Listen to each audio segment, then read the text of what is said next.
we are from Group 2, and I'm Tiara. Today, we will presenting about methods of persuasion. The main point of this material are building credibility, using evidence, reasoning, and appealing to emotions.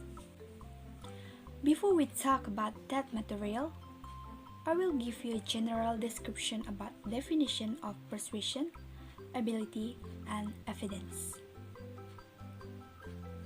Persuasion is the process of creating, reinforcing, or changing people's belief or action.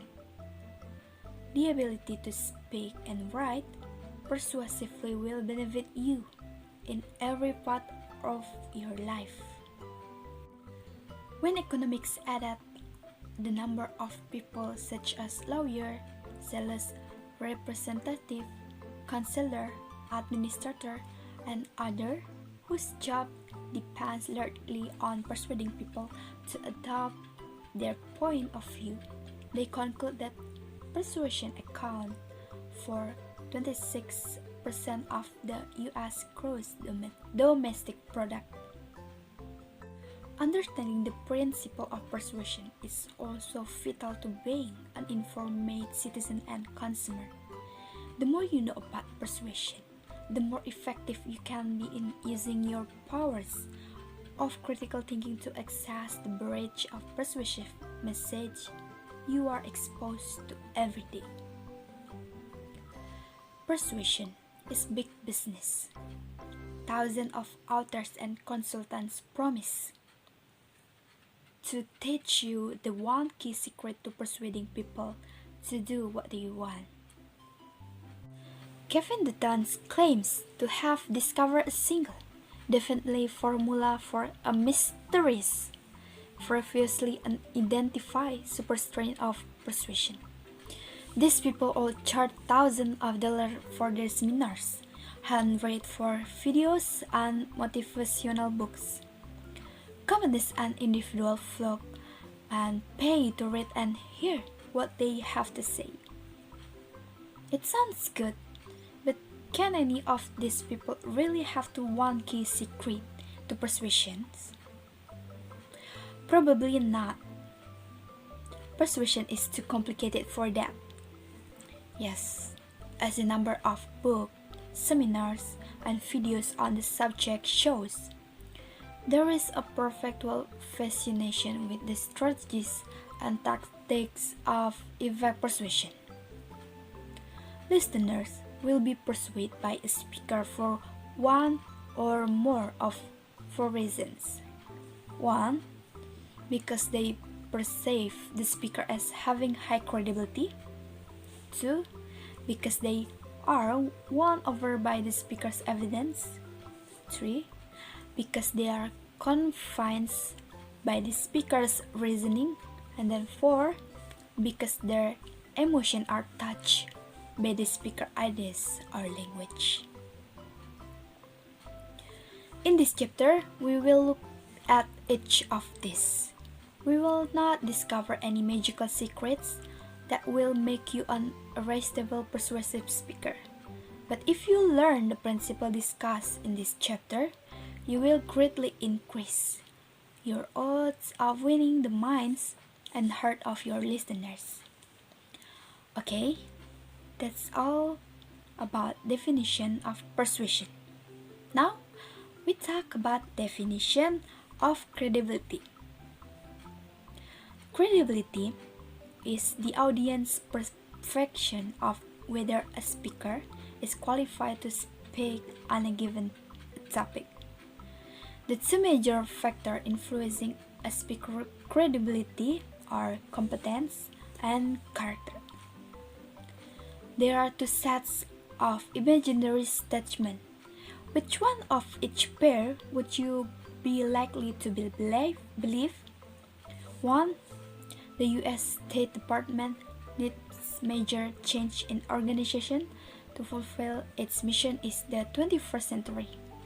The key to acting is to learn your lines and hit your cues regardless of the character you are playing by Hillary Clinton. The state number 2.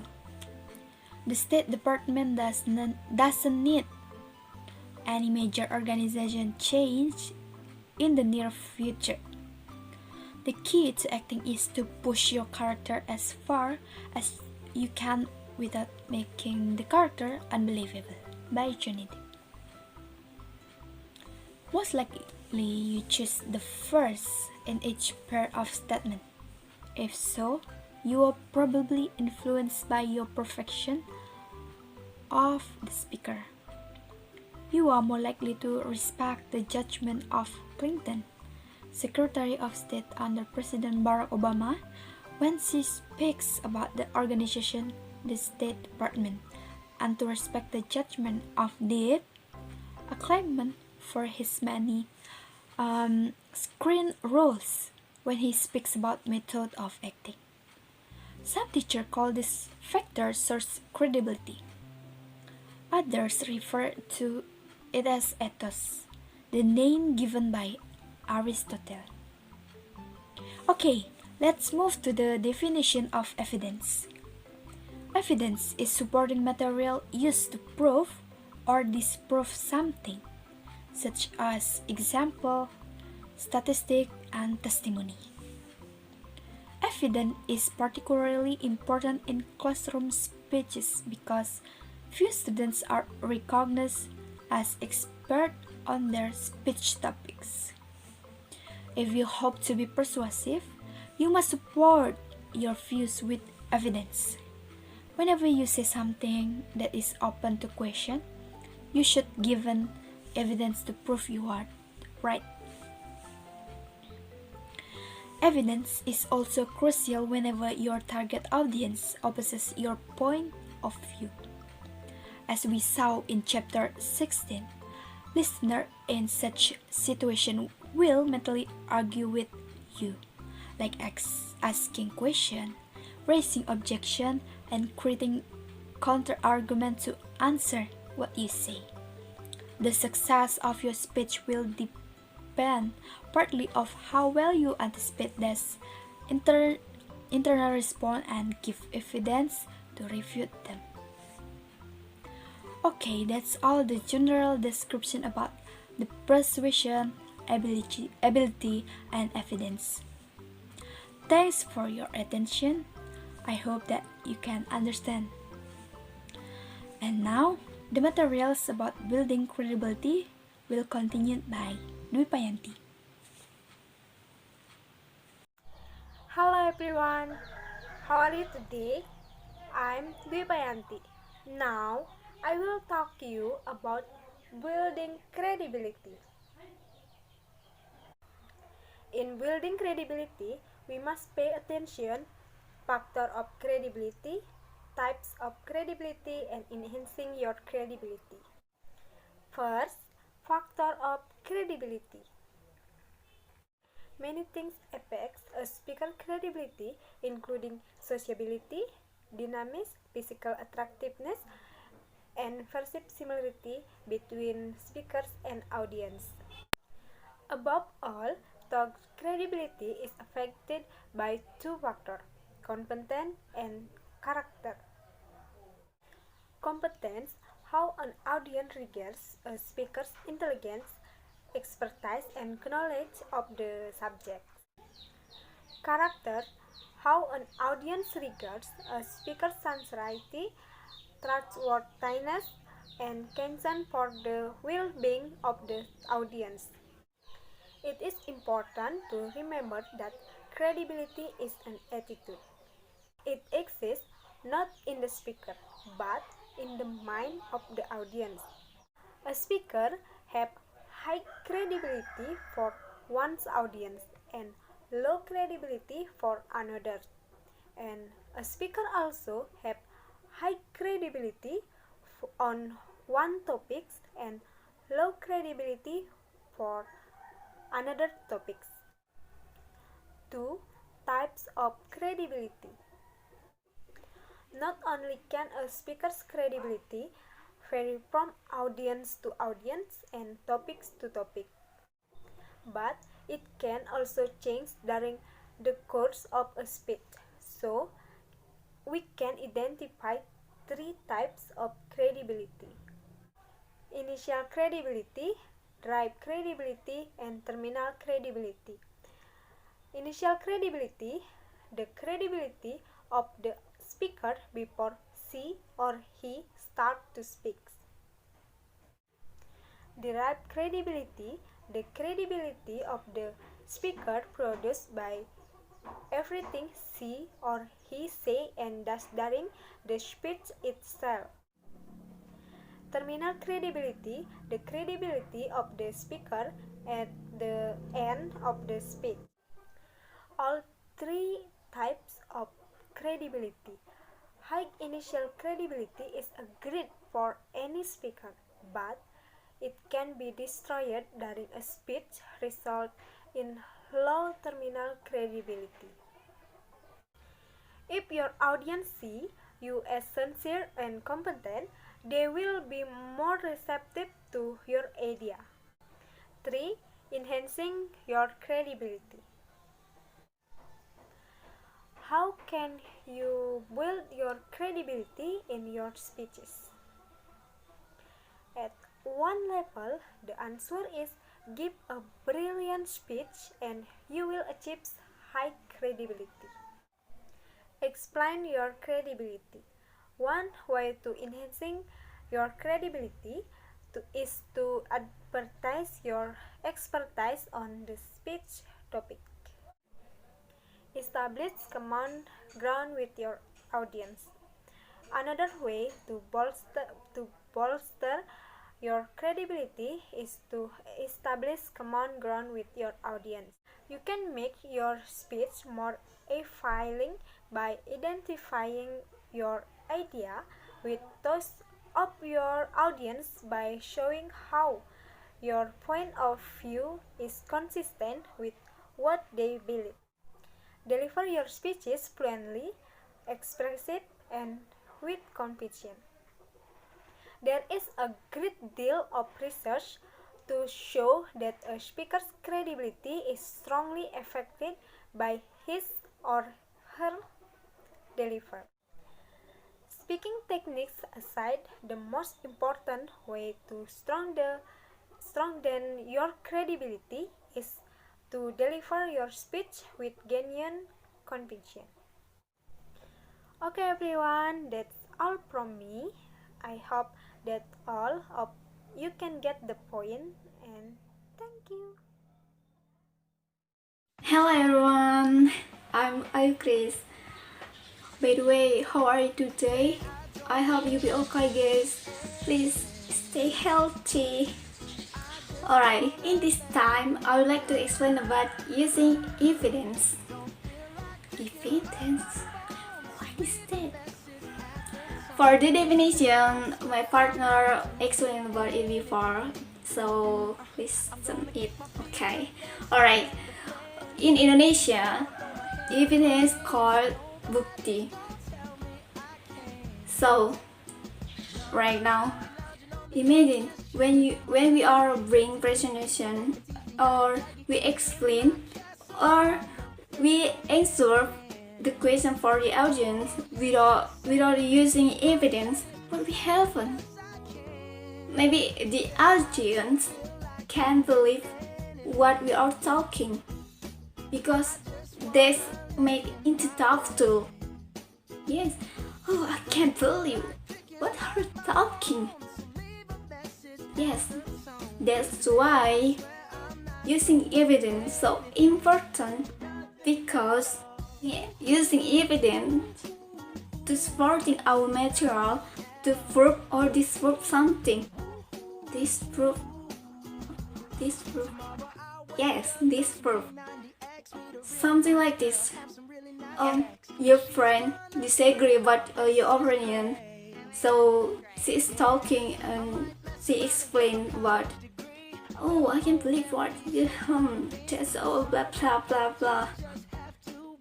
And then you answer like this. Okay, thank you for your opinion, but I have some evidence right here. you can see. So, and I believe my opinion is right. Yes, I have some evidence here, and my opinion is right. And thank you for your opinion. But where is your evidence? Yes. So give evidence to prove you're right. That's I mean. But when you give evidence, you should be careful, guys. Yes. So here's some tips for using evidence. The first, use specific evidence. Specific? Yes, that's right. Specific. The same situation, something like this. When I'm talking about the point C, but I'm explain about from A until D. Maybe guys, make me your confusion, right? Where is the point? Where is the specific? What her talking? That's right.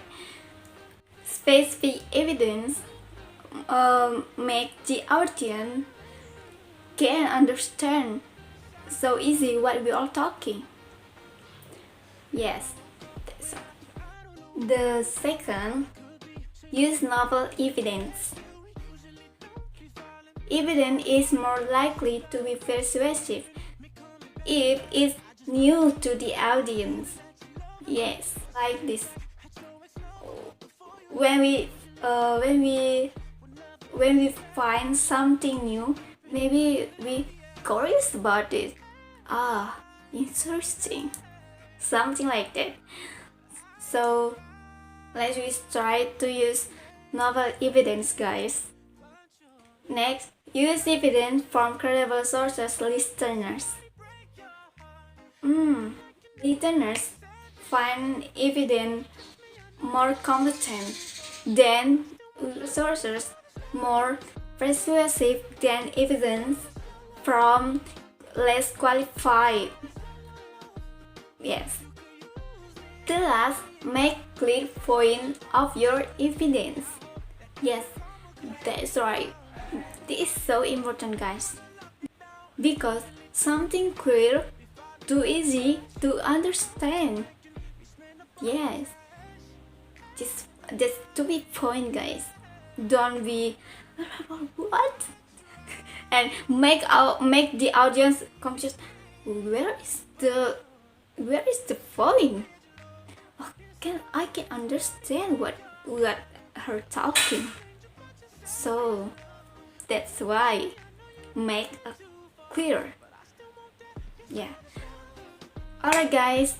That's my explain about the evidence. I hope you can enjoy and understand about what I'm talking. So thank you for your attention. Hi, I'm Lydia. On this occasion, I will discuss about reasoning and how to reasoning from certain example. First, reasoning is the process of drawing a conclusion on the basis of evidence. Second, reasoning from specific instance. Reasoning that move from particular facts to a general conclusion. As a public speaker, you have two major concepts with respect to reasoning. First, you must make sure your own reasoning is sound. Second, you must try to get listener to agree with your reasoning. Let us look then at 4 basic models of reasoning and how to use them in your speech.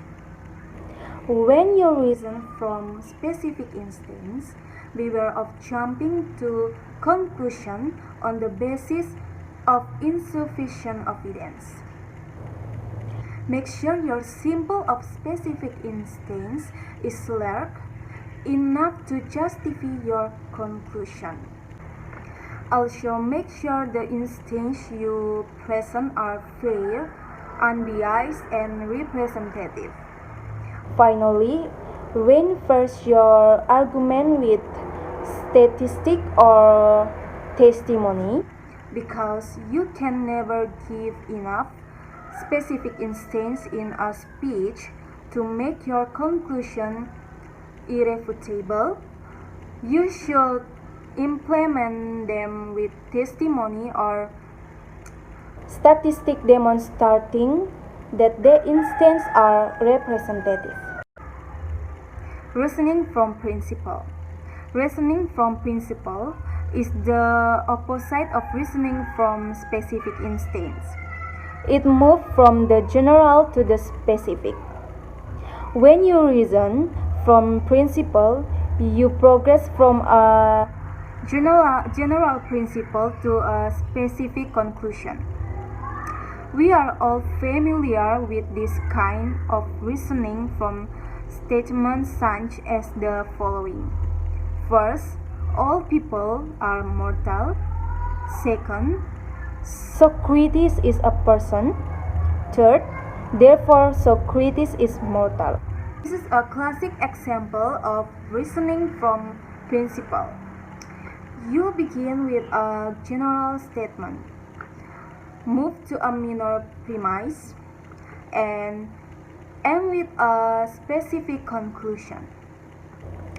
Speakers often use reasoning from principle when trying to persuade an audience. One of the Clearest example from American stories is Susan B. Anthony's female speech. Is it a crime from a US citizen to vote? When you use reasoning from principle in a speech, pay special attention to your general principle. Will listeners accept it without evidence? If not, give evidence to support it before moving to your minor premise. You may also need to support your minor premise with evidence.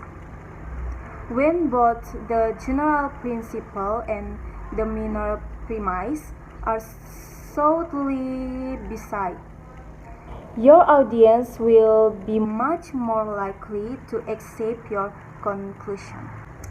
Okay, next, casual reasoning. As any scientist or detective, we tell you casual reasoning can be tricky. The relationship between cause and effects is not always clear. For example, The fact that one event happened after another does not mean that the first is the cause of the second. The closeness in time of the two events may be entirely coincidental. If a black cat crosses your path and 5 minutes later you fall and break your arm, you needed blame your accident on the poor cat. You also need to beware of assuming that events have only one cause. in fact, most events have several causes. When causes the economy to boom or bust, interest rates, gas price, tax policy, labor cost, Consumer obedience, world affairs, all these factors and others affect the economy. When you use causal reasoning, be wary of the temptation to attribute complex events to single cause. Next point. analogical reasoning. Analogical reasoning Is used frequently in persuasive speeches, especially when the speaker is telling a question of policy. when arguing for a new Policy, you should find out whether it has been tried elsewhere. You may be able to claim that your policy will work because it has worked it like circumstance. Okay, next. Fallacious. A fallacy is an error in reasoning. As a public speaker, you need to avoid fallacies in your speech. As an listener, you need to be alert to fallacia in the speech you hear. Logicians have identified more than 125 different fallacies. Hasty generalization. Hasty generalization is the most common fallacy in reasoning from specific instances. It occurs when a speaker jumps to a conclusion on the basis of too few cases or on the basis of typical cases. Fallacious. A fallacy of fallacious is often known by its Latin name post hoc, ergo propter hoc, which means after this, therefore because of this. In other words, the fact that one event occurs after another does not mean that the first is the causes of the second. In valid analogy, speakers conclude that what is true in one case is also true in other. An invalid analogy occurs when the two choices being compared are not essentially alike. Bandwagon. How often have you heard someone say, "It's a good idea, everyone"? Agree with it? This is a classic example of the bandwagon fallacy, which assumes that because something is popular, it is therefore good, correct, or desirable. Much advertising is based on the bandwagon fallacy. The fact that more people use Tylenol than Advil does not prove that Tylenol is a better painkiller.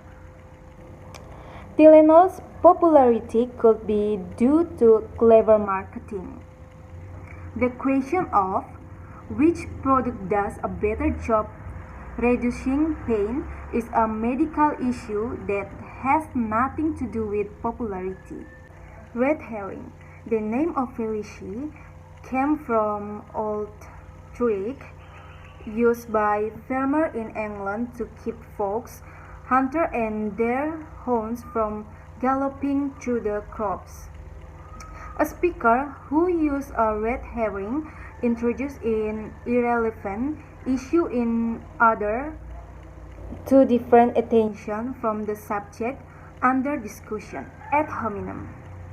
Latin for against the man. Ad hominem refers to the fallacy of attacking the person further than dealing with the real issue in dispute. Either or. Sometimes referred to as a failed dilemma. The either or fallacy forces listener to choose between two alternatives when more than two alternatives exist. Slippery slope. The slippery slope fallacy takes its name from the image of the boulder rolling uncontrollably down a steep hill. Once the boulder gets started, it can be stopped until it reaches the bottom. A speaker who commits the slippery slope fallacy assumes the making a first step will lead inevitably to a second step, and so on down the slope to disaster. Appeal to tradition. Appeal to tradition is fallacious when it assumes that something old is automatically better than something new. Appeal to novelty. The fallacy of Apple to novelty is the opposite of apple to tradition. Apple to novelty assumes that because something is new, it is therefore superior to something that is older. Hello everyone, I'm Nita and here I will explain about appealing to emotions. Prefire, what are emotional appeals? Emotional appeals, or Aristotle referred to as pathos, are intended to make listener feel sad, angry, guilty, afraid, happy, proud, sympathetic, reverent, or the like. These are often a proper reaction when the question is one of value or policy. The following is a list of some of the emotions evoked most often by public speakers. Following each emotion are a few examples of subjects that might stir that emotion. Number 1. Fear of serious illness, of natural disaster, of sexual assault, of personal rejection, of economic hardship. 2. Compassion for the physically disabled, for battered women, for neglected animals, for starving children, for victims of AIDS. 3. Pride in one's country, in one family, in one school, in one ethnic heritage, in one personal accomplishment. 4. Anger at terrorists and their supporters, at business leaders who act unethically, at members of Congress who abuse the public trust, at landlords who exploit student tenants and vandals and thieves. 5. Guilt about not helping people less fortunate than ourselves, about not considering the right of others, about not doing one's best. 6. Reference for an admirant person, for tradition and institutional, for one deity. Generating emotional appeal. Use emotional language. One way to generate emotional appeal is to use emotion-laden words. Be aware, however, that packing too many emotionally charged words into one part of a speech can call attention to the emotional language itself and undermine its impact. The emotion rests in your audience, not in your words. Even the condensed fact can touch of an emotional response if they strike the right chord in a listener. Develop vivid examples. Often a better approach than relying on emotionally charged language is to let emotional appeal grow natural out of the content of your speech. The most effective way to do this is with vivid, richly textured examples that pull listener into the speech. Here is how one speaker used a vivid example for emotional appeal. We was speaking about the malaria epidemic in Africa. Here is what we might have said, stripping the content of emotional appeal.